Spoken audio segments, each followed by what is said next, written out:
So, what are some of the big takeaways? Like, if you just have your short, quick, and dirty stump, what do people need to know about you as they're going into the New Jersey primary in the next 2 weeks?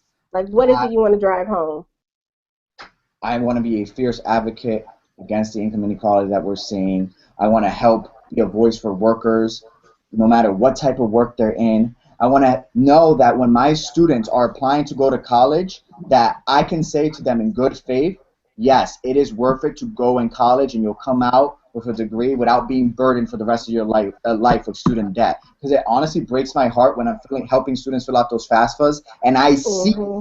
that gap already before, and that's the federal gap, which is always a little smaller than what it really is going to be.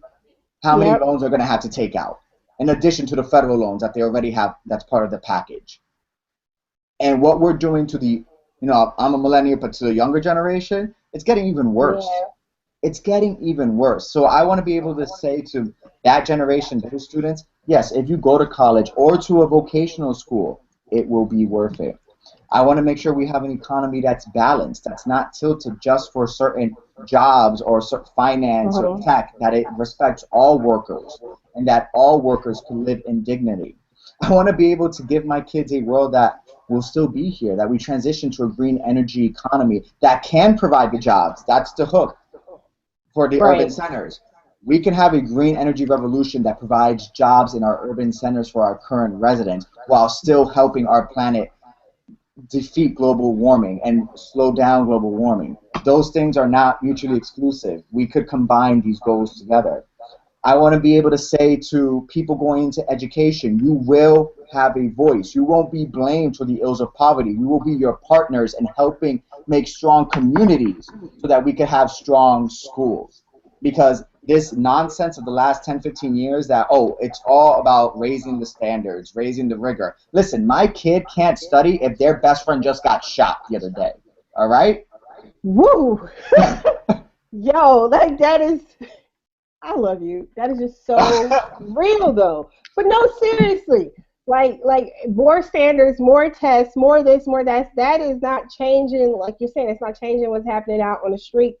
No. That's not changing. Whether or not kids are even have the help at home they need, and not because their parents don't care, but because parents are working really hard to make ends meet because jobs just don't pay what they used to. I mean, there's so many different reasons. Whether schools have even the resources, does the kid even have a book to bring home, Right. to read?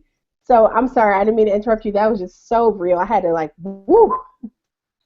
I mean, um, I have students that I teach a very great class, Intro to Education. It's for people that may want to be future educators in the future. I have students in that class that are working 2 to 3 jobs already that come to school sleep deprived. And yes, I'm in their face. I'm like, all right, you got to finish your project. You got to finish your project. So yeah, mhm, the class, if you look at it at a glance, it's a different style of class, that those students from this urban area, they went to a conference with students from mhm, affluent districts. They were the most professionally dressed. They were the most prepared. So yeah, you could come into my class and think they're just macking or whatever, but they're getting their mhm, work done. Yes, it takes me motivating them a little extra, but they're great kids with mhm. such great potential.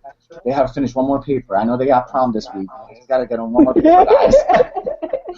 But they have kids with such great potential that if we just find that talent and that spark and honor it and respect it and know their stories. Like I just got this class in January and I've heard so many of their personal stories that has Mhm. broken my heart, uplifted me, and listen to them. Then we can start making progress. We gotta treat the whole child, the holistic, their social, their emotional, meet them again where they are. And yes, at the same time, helping them with their skills. But don't come down on a middle class profession, the teachers, and saying, oh, well, Johnny or whatever didn't get a 5 on the standardized test score. You must be ineffective. Help the teachers. Help the teachers understand what it's like to grow up in an urban environment where there's a lack of resources, where you have to work 2 to 3 jobs. That's the type of training our teachers need, not how to write this damn essay another way, change it Right, from right, persuasive to right. argumentative or whatever the terms always change. We gotta treat the whole child. So I want to be an advocate for all middle class professions like teachers. I want to be an advocate allowing workers to unionize so that they have a voice in their workplace. Honestly, I just we're at such a pinnacle point in our history. Are we going to invest in our people, in all our brothers and sisters, and look at each other as brothers and sisters and make sure we can uplift each other? Or are we going to continue the path that we've been on? The path where wealth is increasingly concentrated at the top. Our middle class is now 43% and shrinking. Mm-hmm. You're going to see much more Wow. hate.